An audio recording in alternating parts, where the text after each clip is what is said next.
This is Don Vi Jr. reporting for the Free Thought Project and the Rundown Live. We are here in Washington, D.C. for the Hands Off Assange protest, for the Action for Assange. I'm here with Libertarian Vice Presidential candidate Spike Cohen from 2020. Spike, I would love to get your thoughts about Julian and why it's so important for Americans to really stand up and support him in this time of need. Absolutely. So Julian Assange is a journalist, and he's not just a journalist, he's the purest and most basic form of journalist. He doesn't put any editorial spin on anything. He doesn't try to inject his personal opinions into it. He simply receives information from whistleblowers and then releases it to the public so that you can decide for yourself. It is the absolute purest form of journalism. And the proof is in the pudding. Nothing that Wikileaks has ever released, nothing Julian has ever released has been demonstrated to be false or proven to be false. There have been attempts to try to prove it false. They've all failed because all he did was receive information and put it out the way that he got it. And by doing that, he allowed you, the public, all of us, to be able to find out what was actually happening in the power centers of this country. And that is a major threat to those power centers, but that's a good thing. We need that threat, and we need free speech, and we need free press, and that's why we need to fight to free Julian.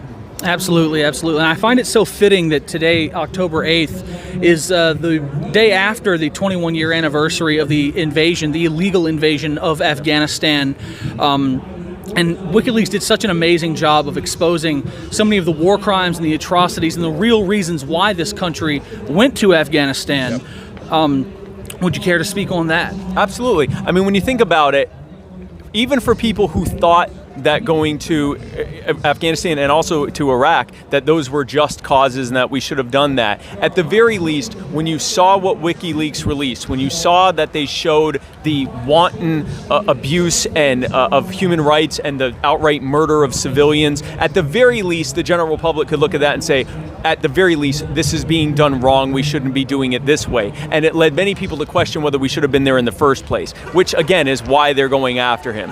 It is absolutely crucial to a free press, to a free people, that we be able to get information about war, about everything that's happening in that society. We need to be able to find out. And if we don't find out from free press, we find out from the mainstream corporate media, who is lockstep. They might as well be state-run media. They are running in lockstep with this government. We are in a corporatist fascist system, and the only way to be able to spread information to the public is through free press like Julian and like you.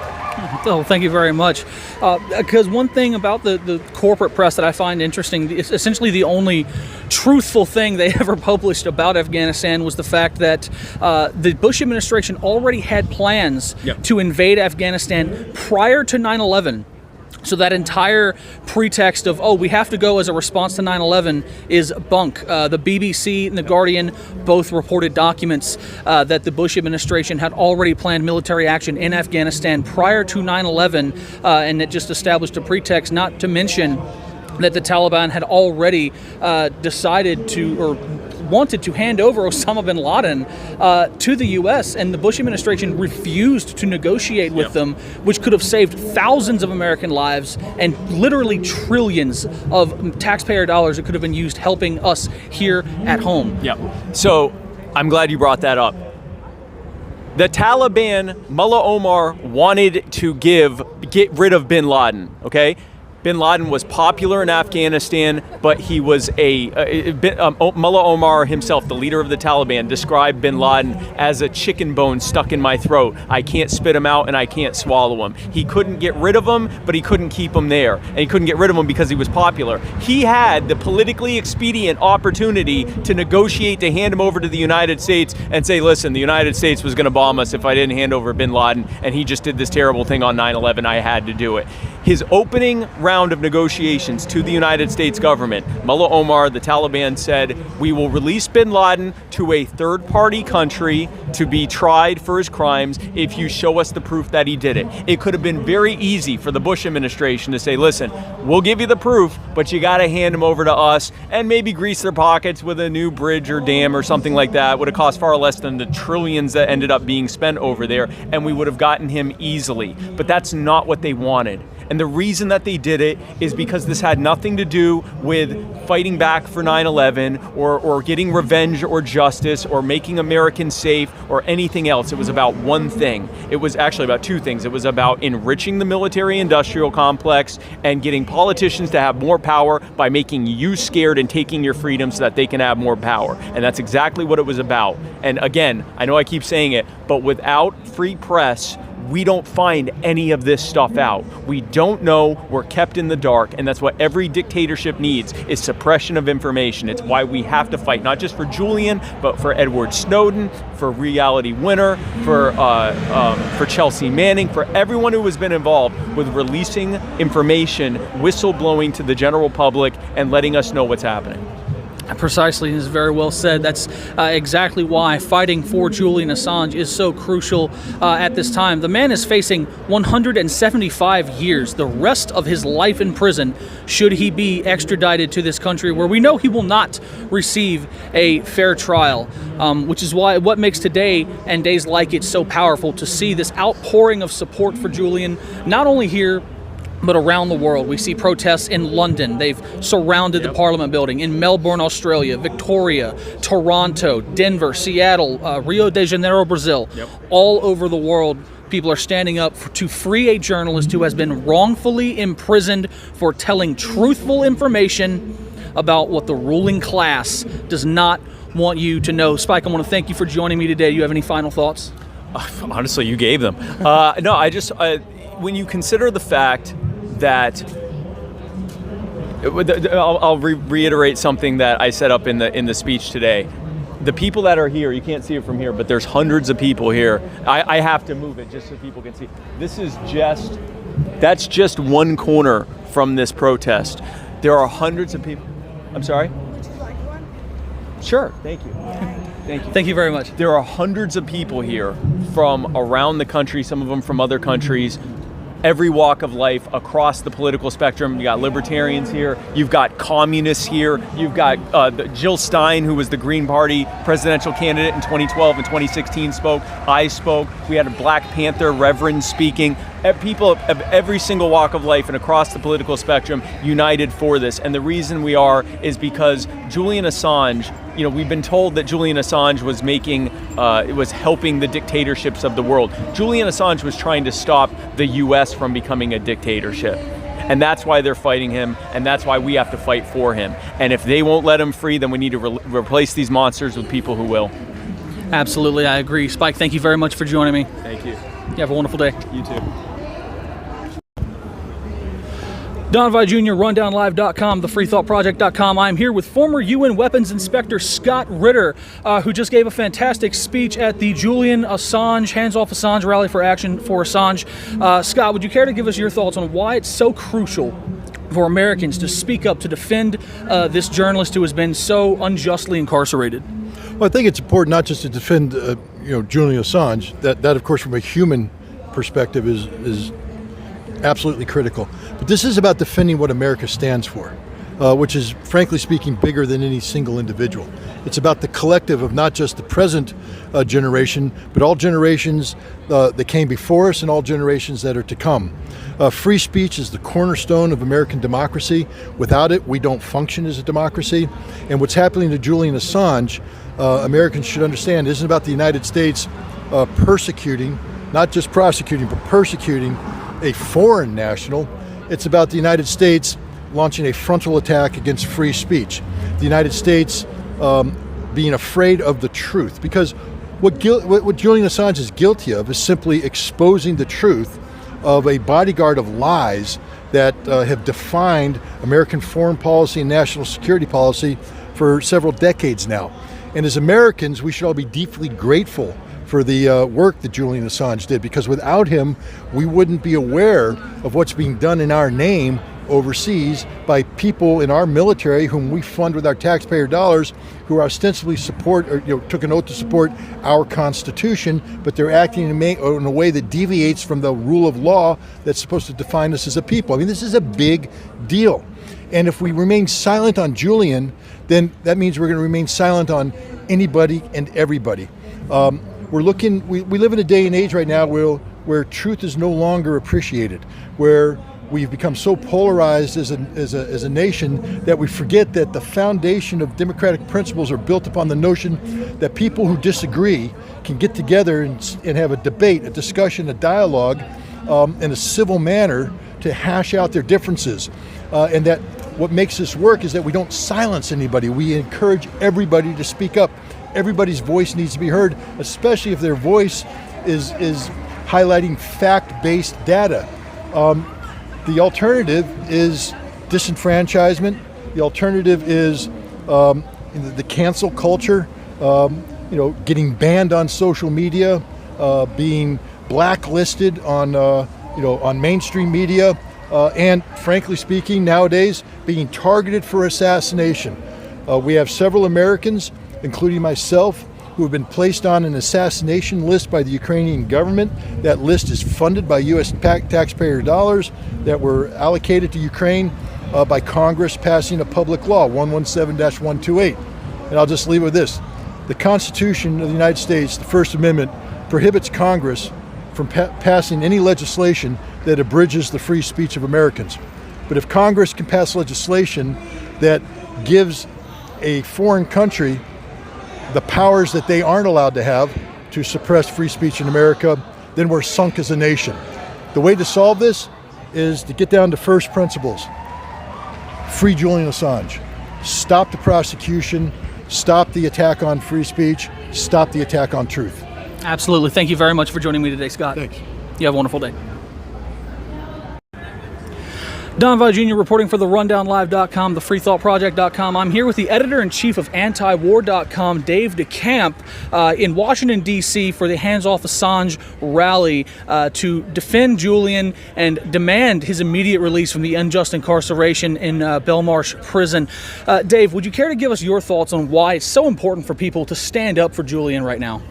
Yeah, people have to understand what it would mean if he was extradited to the U.S. and convicted under the Espionage Act for the act of doing journalism. All he did was publish information. He's not a whistleblower. He didn't leak anything. He is the publisher. And that's what people, I think, really need to understand, is that this could set a precedent that not just WikiLeaks-style journalism of, dumping all those cables and the great things that they have done, but even just papers like the New York Times and Washington Post, if they print something that the U.S. government doesn't like, the precedent could be set that they could be locked up for it. So that's something journalists need to understand, but not just journalists, all Americans. This is a freedom issue.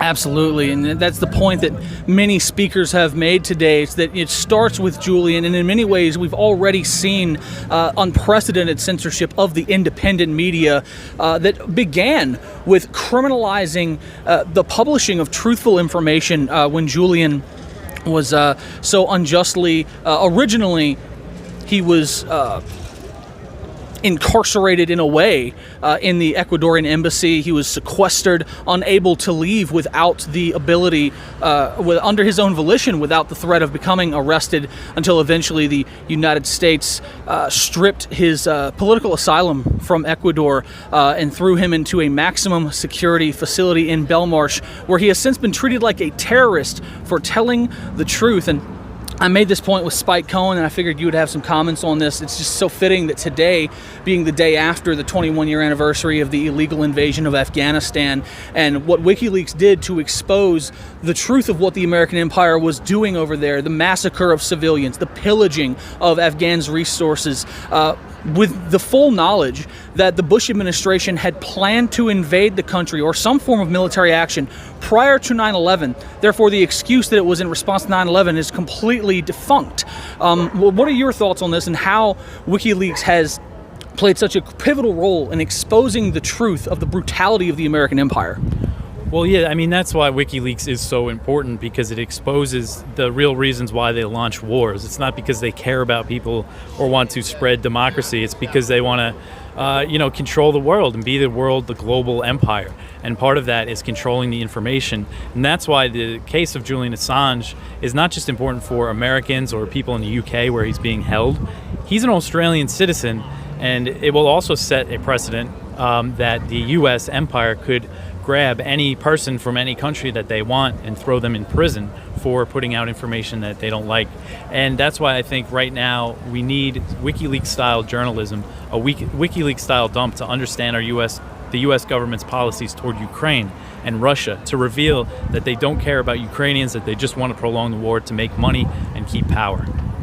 Agreed. And if not for that kind of journalism, we wouldn't be aware of some of the most heinous things that have occurred, such as the collateral murder, the video showing the U.S. massacre of civilians in Baghdad in, I believe it was 2007. It was originally then leaked in 2010 by Private Chelsea Manning. And Dave is correct. We need that kind of journalism now more than ever. The U.S. empire is becoming more vicious, more blunt, more prolific in its suppression of speech. That is exactly why we are here today to defend not just Julian's speech and his right as a human being to not be treated this way, but all of our freedoms, as so many of the fantastic speakers today have made a point. It started with Julian. It has trickled down to the independent media. It's not going to be too long until it comes down to every single one of us. Dave, do you have any closing thoughts? I mean, that's just the most important part here, the precedent that it's going to set. And Julian Assange's freedom is important because our freedom depends on it. He needs to be released as soon as possible from Belmarsh prison, and they need to drop the charges. Thank you very much for joining me today, Dave. Thanks.